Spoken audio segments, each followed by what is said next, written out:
my story. Living with cancer. Cancer has always been a part of my life. I watched my sister and my mother face it, and I watched them lose their battles. Since then, cancer became something I needed to understand more deeply. I felt a calling to care for those affected by it. Over the years, I worked with many cancer patients. I offered comfort during their final days. I met incredible people. I listened to their stories. I stood by their families. But no matter how strong you think you are, watching someone take their final breath is something that never leaves you. It's unexplainable.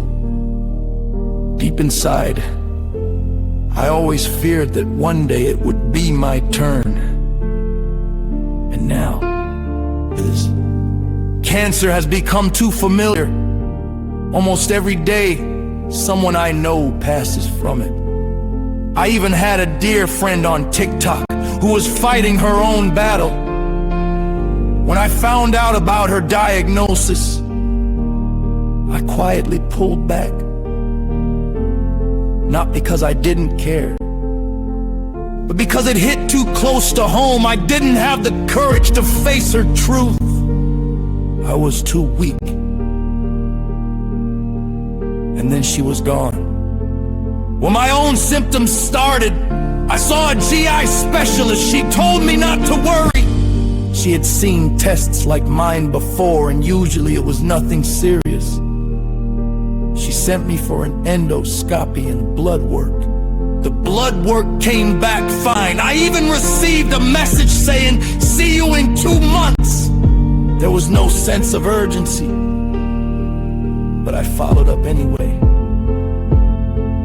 Within days, I was scheduled for an endoscopy. After the procedure, while I was still in the recovery room, the doctor came in. She spoke gently, but her eyes gave away more than her words. Something didn't feel right. A few days later, I met with an oncologist. I sat there hearing the words, "You have pancreatic cancer." I didn't panic.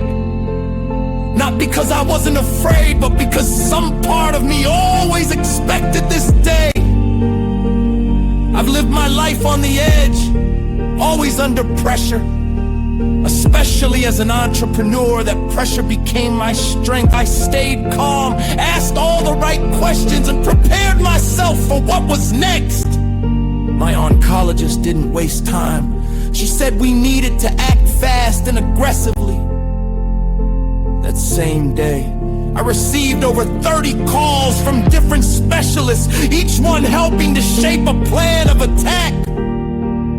She told me she would use one of the strongest forms of chemotherapy at the highest dosage possible. Given my age and health otherwise, she believed I could handle it. Soon after, I had my chemo port installed and began my first treatment. The plan: go into the hospital Monday, begin the infusion, then return home with chemo running through my body for the next 2 days. But the night before my first session, I ended up in the emergency room, my body already reacting to the stress. I was afraid they'd cancel my treatment, but thankfully, I got the green light to proceed. What I didn't realize was how much cancer would change me. Each patient reacts differently. The chemo affects every part of you, your mind, your body, your soul. I thought I understood what my mother, my sister, and my patients went through, but I didn't. Not until now. Now I know.